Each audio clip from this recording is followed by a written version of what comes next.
Hello and welcome to the Handicapable Black Woman Throne Room. My view of humanity is a whole new tea.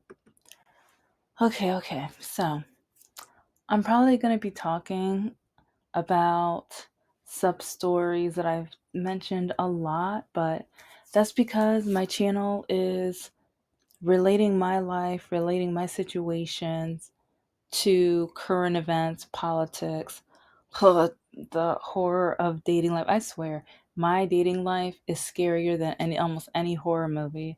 It's like I have stories that you like. Some may say, "Oh, I'll believe it." No, you won't. No, you won't. Like I've literally told you, look at the breadstick story.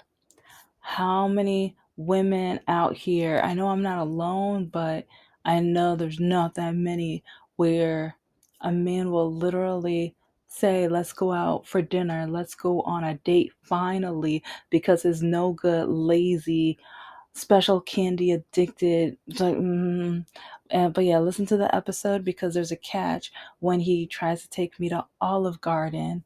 And yeah, it wasn't a date. It wasn't a date.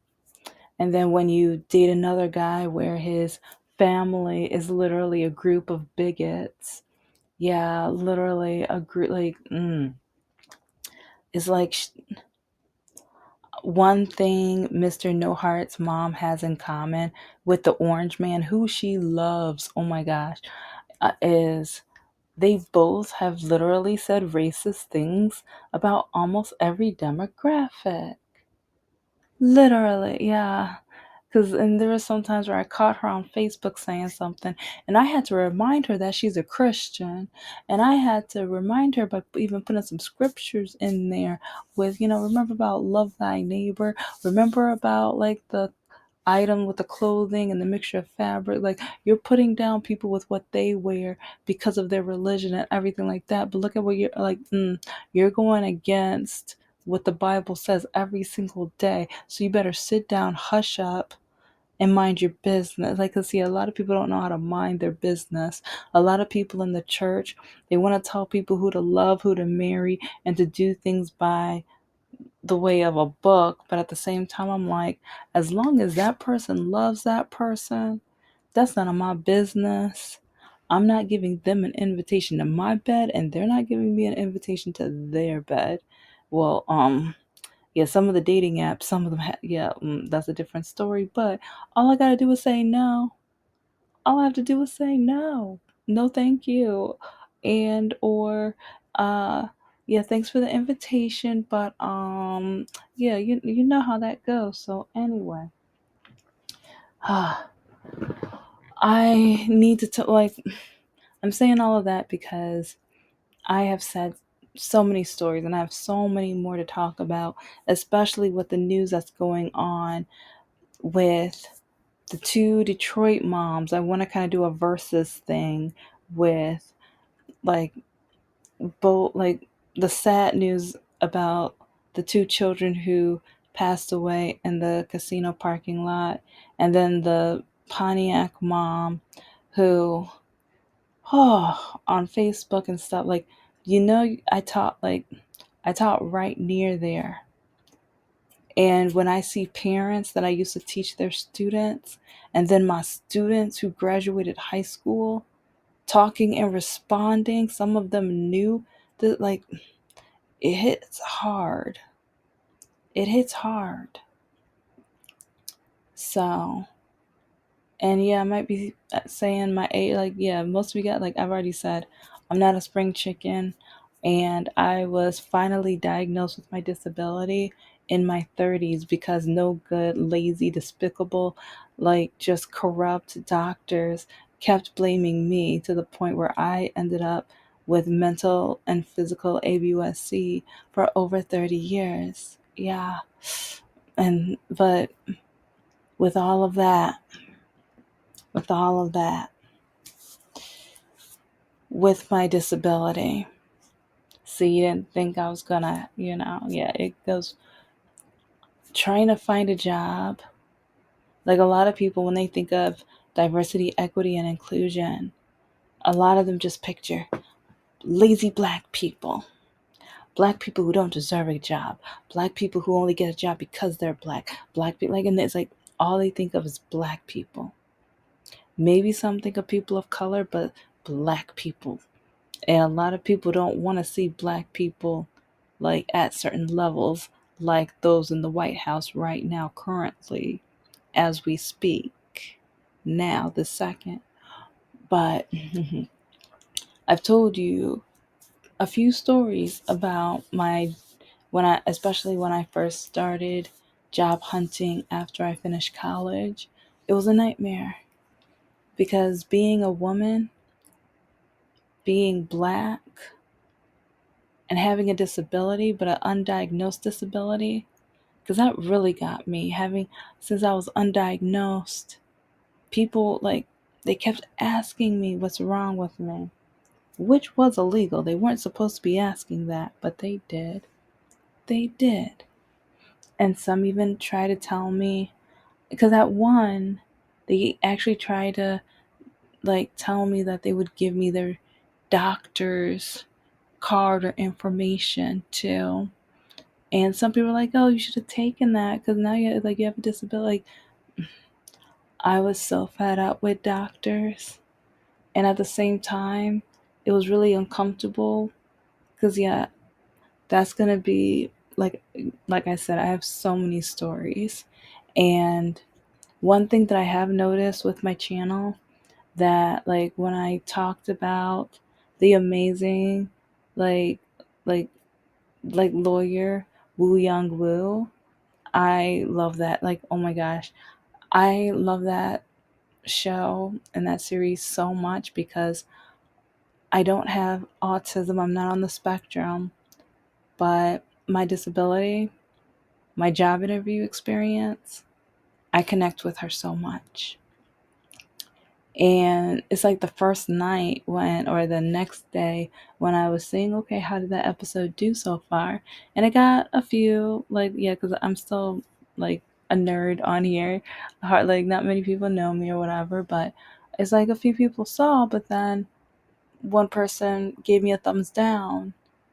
And I was just like, why? Like, and it's crazy because whenever I talk about my disability and the unfairness and the ableism that I go through, those are the videos that I get the thumbs down. Those are the ones where people don't want to hear about the unfairness of this country.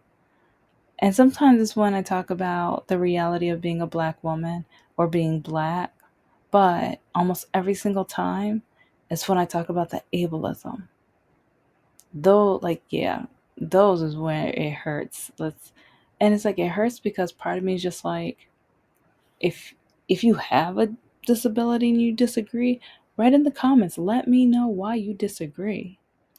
But if you don't have a disability, because I've heard even from some people who try to give people with disability advice even though they don't have a disability, and it's like, who do you think you are? Who do you think you are? Because you're trying to give me advice, you're trying to tell me what I need to do when you don't know the situation that I am placed in, that I am forced in, because I was born with it. And there's so many people who don't understand equity, because a few days ago I posted something, an article on one of the social medias, and it included equity. And someone who I was shocked by, because she's so-called Democrat and everything like that, but she was like, I don't agree with DEI at all. I don't think we need diversity. We really don't need equity, and there's no need for inclusion. She's like, I'm paraphrasing, because she wrote a whole big paragraph. And I just remember I was disgusted. I was so disgusted because I'm like, do you know what equity means? And that's one reason why we need to teach it in school. And they keep wanting to take, like, they downgraded or put down Black Lives Matter. They want to take away DEI, and then almost anything and everything that will teach, especially the Caucasian, white, European American kids, will, like, and the able-bodied ones especially, whatever will make sure that they stay as naive as possible about people who are different from themselves, or only learn about the stereotypes and things that they watch on TV, but then they don't get to know the reality and the authentic, truth people that are right in, like, for some of them right in front of them. It's like I substitute at a lot of schools where there was not one piece of like diversity in any of those classrooms. I remember there was one class where, like, I think it was one Asian kid, and that was like for the whole day. I think I had one Asian student, and I was like, "Hallelujah, praise the Lord." Okay, there's one, but yeah, that was it. And at that school, when they even like the students saw me, it's like some of the white boys thought they were so cool, and they would come up to me, "What up, what up, what up? Oh, I see. Oh, we in the hood now. Oh, I'm gonna be in the hood." Like, and I'm looking at them like they're out of their mind. It's like they were acting like they were trying to like play off or cosplay Boondocks, but in a ridiculous, awful, cringy, despicable, highly uneducated way. Because it's just like, okay, you want to stereotype? You want to like it? I just remember, like, because I think I was there for like a month or two, and some of the stereotypical idiotic things these students said. And while I'm teaching, like, because, and the thing is, like, I know it happens a lot because even when I was like teaching college classes, like, I kept hearing the same thing, the same messages were being echoed. How did you get this smart? You must have needed a lot of help. And you know what? I needed, like, I should have had extra, and that's the thing. I didn't have as much help as I should have because I was born with a disability that has a learning component with the disability. But the funny thing is, I taught myself on how to teach myself and learn because a lot of people gave up on me and they told me I wasn't even going to finish or do anything or accomplish anything in my life because of my undiagnosed disability. And so while I taught, and even with my lessons, I like when I would get home, I would be like, okay, how can I create this into an activity? And because guess what? I have a certification in gamification, and not just, well, aside from my certification, I kept learning more about it. I would do more research and look up articles and videos and things like that. So I used it with my substitute teaching, and some of the other teachers liked it, some didn't. And I was like, you know what? You're not like, as a sub, you don't know how it is, especially when you are the only African American person in the room almost every class. They don't respect you. They don't think you're able and capable of doing much. And on top of that, with my disability, some of them would be like, "Oh, you got that hood walk." Because, yeah, I mentioned that hood thing for a reason. So whenever the kids would get ready for my class, they would like walk with like trying to have a hood limp. And I'm looking at them like they're stupid. Some of them kind of were, but yeah, that's a different story. But it's just to the point where applying for jobs, and I like when it came to marketing and advertising, I realized how stuck up a lot of marketing and advertising companies were, or are. I think they still are, but because every time I would go in for an interview, it's like they would ask so many questions about my disability. And there were some times where I hinted to them, okay, well, this is a marketing position, right? A business like position, and it requires a business degree. So, I probably took some HR classes, and I did pretty well on my, like, it's like there was one test I got a B, like I think a B or B minus on because I had accounting and another test the same exact day. The same exact, and like I said, I have a learning disability. So it was like I wasn't able to study as hard as I wanted to. But anyway, I still learned and knew enough to know that the questions they were asking me were illegal, and I would make sure they knew it. That's probably another reason I didn't get the job, because they realized that I knew that they were asking me illegal questions. But like my daddy said, I wasn't smart enough to be a lawyer, but hey, surprise! I think I might I probably well, the material might have been too hard because yeah, I keep repeating it about the disability on purpose because equity. Like with my walking disability, I need equity. I need resources to make it fair. And even with the learning component, it's like for me to remember names and stuff, I like there's different tricks, but at the same time, it's like I would need to make sure staff understand, please don't take offense if I don't remember, or please don't take offense, or if I remember that you always wear like a Mary Kate. Like I remember there was one person at one of the schools always wore some Mary Kay stuff and always ready to sell some Mary Kay. So it's like I remembered her as Mary Kay lady. And then there was one guy who is like his wife always made these s'more like homemade s'more cookies. They were good too. Yeah, he came by my classroom a colleague because there was a couple students where during my lunch I would help them out, and he thanked me and stuff because one of the students was on the basketball or football, I forgot what time of the year it was, but went on one of the sporting teams and needed some extra help, and I helped whatever. And he was just like, "Oh, I mentioned you to my wife or whatever, and she wanted to make sure you got these." And I was like, "Oh, okay, some cookies." But part of me was just like, "I hope your kitchen's clean, because yeah, okay, we all know there's some people you're not supposed to eat at everyone's kitchen, so." But at the same time, looking at his classroom, looking at his himself, I'm like, okay, it looks like I can eat your okay.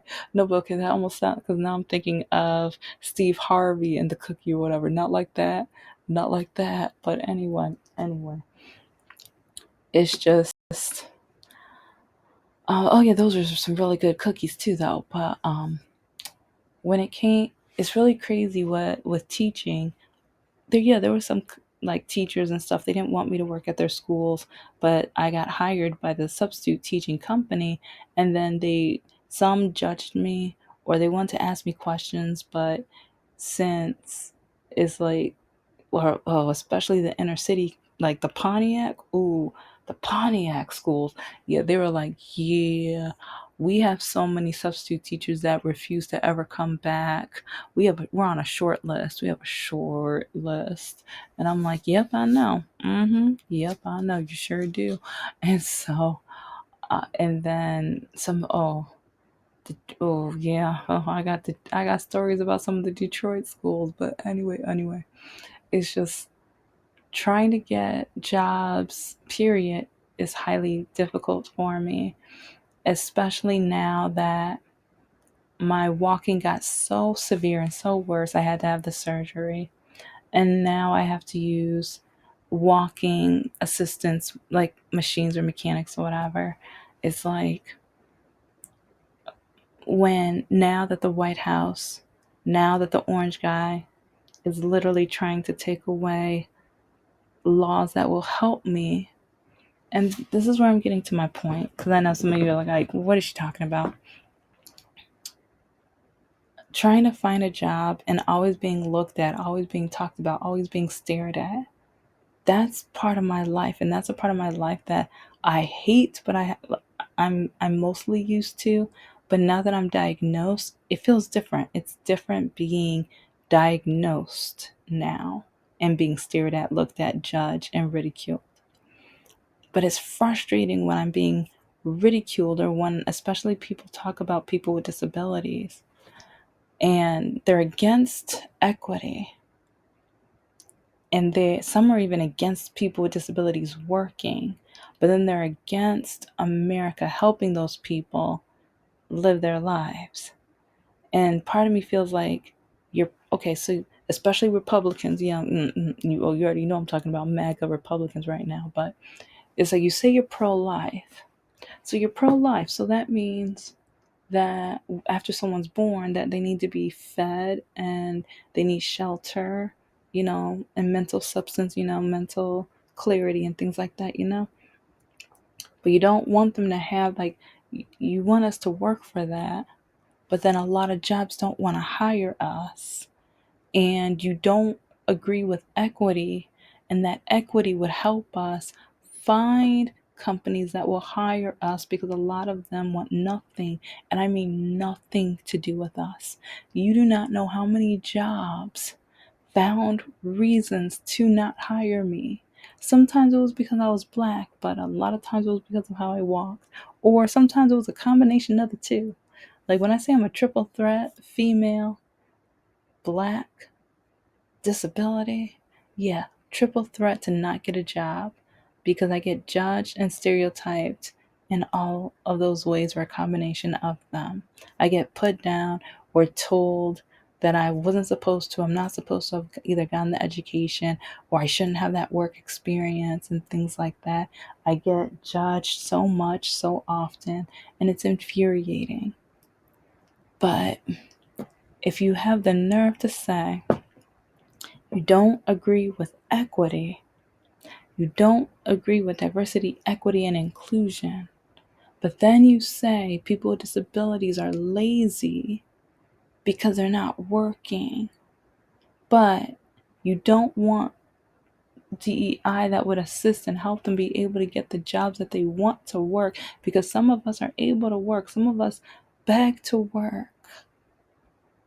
Some of us love like doing what our passion or what we got our degrees in. We want to, and we're trying to. But then you don't want but then at the same time, since it's hard for us to get jobs, and some people who are not able to work, but then you call us lazy, because I've heard a lot of people call people with disabilities lazy. Oh, they just want to work off the government. Well, you're not helping by taking away DEI. Taking away DEI makes it harder for me to work. It makes it easier for you to see me as lazy, because I'm not able to work at my fullest potential, because I'm not able to have the resources or find a job that will allow me to have my walking resources to be able to do the job. And it's not fair, it's not right, it's not just. But a lot of MAGA, a lot of Republicans don't care about that. A lot of MAGA Republicans only care about a certain demographic, because I'm not the cookie cutter of what America stands for a lot of people. And when I say a lot of people, you know who I'm talking about. Like for me, I should be in the shadows. I should be in the background all of the time. And that's one reason why with my books, with my novels, my main characters will be people of color. They will be black. They will have disabilities. A lot of them will be female, because there's one where I'm thinking of having a male, so. But I will have LGBTQ. I will. I will. And I love the beauty of diversity, equity, and inclusion. Getting to know, majority of my friends are the people who I have been able to lean on the most. One is a black woman who has a huge heart, and the other one is a gay white male who I adore him and his husband. They are both so sweet and wonderful, and I have had some of the best laughs of my life with him and his husband. And I met both of them while being a promotional model. And I have met some amazing people with promotional modeling, and I have met some of the worst, degrading, awful, despicable people with promotional modeling. Yeah. It's like kind of a balance too. Yeah. But I live and I learn. And the reason why I had to retire was because too many companies were telling me that my walking, the way that I walked, was more obvious, and or I had to wear certain shoes, but those certain shoes weren't abiding by the dress code. And I would try to go to doctors to get a doctor's note because they tell me get a doctor's note, but doctors would tell me nothing's wrong with you. You're making it up. Stop. Be quiet. It's like, because I had one doctor, they didn't even want to listen to me. It's like they can't, like, I'm looking up her name. I was like, she's in my file because I saw this woman for too many years. But she canceled more than two of my appointments because I was trying to see her about the pain. And even when I was trying to see another doctor, somehow, like, somehow I'm just like, how do these doctors know? Because she called my mother and told her, and then called me in the room to ask me and tell me I better not visit them because she asked me why do I want to see this doctor, and when I said I wanted someone else's opinion of what's going on with my walking, and then told me I better not go because there's nothing wrong with me. Yeah. So then working promotional modeling, working hours on my feet in heels a lot of the times. My legs could not do it. It was more and more painful. But then managers, bosses would blame me and talk like it's like if I couldn't last or if I was having a hard time, like just the mental words that came out of some of their mouths and the trauma, the hurt, like the mental health, some of their harsh words, like because that was right around the time that I met Mr. Lockakey, and some of their heart, like it was, I was already getting toxic, like mental abuse from my mom and family members, and then college, Oakland University, which, yeah, I'm gonna put them on blast as many times as I can. And then a lot of men who told me that either it was because I was going to grad school, because yeah, I was in the middle of grad school when I start. No, I wasn't in the middle of grad school, but I was kind of like I started grad school when I started promotional modeling. But yeah, after 8 to 10 years of doing it, my legs couldn't do it anymore. I was in so much pain. And I've already told you about the story when I did a computer ink promo, how I had to wear different shoes, but they threatened to fire me. And then they were like, get a doctor's note. And because yeah, that's one of the companies. Because this happened like 5 or 6 times with not being able to get a doctor's note for different promos. But my feet were bleeding quite a few times from that promo because wearing those, like, walking around and like, yeah, I'm never gonna. I don't know. Just I still remember the trauma and the pain that I was going through. It hurt so badly. When getting home, just I could not wait to just go upstairs and get into bed and cry. So, but that's what we need: diversity, equity, and inclusion. Yeah, sorry, I'm just people don't understand and they need to learn. Even if I keep getting thumbs down, I will keep talking about my story. I will keep comparing with, like, the amazing Woo Young Woo, because there's a character on TV that you guys can see and view and observe. And I connect with her because we need more of her out there. But this is the Handicapable Black Woman Throne Room. I am a woman, I am of color, and I am handicapable. But most importantly, I am human, and you're human too.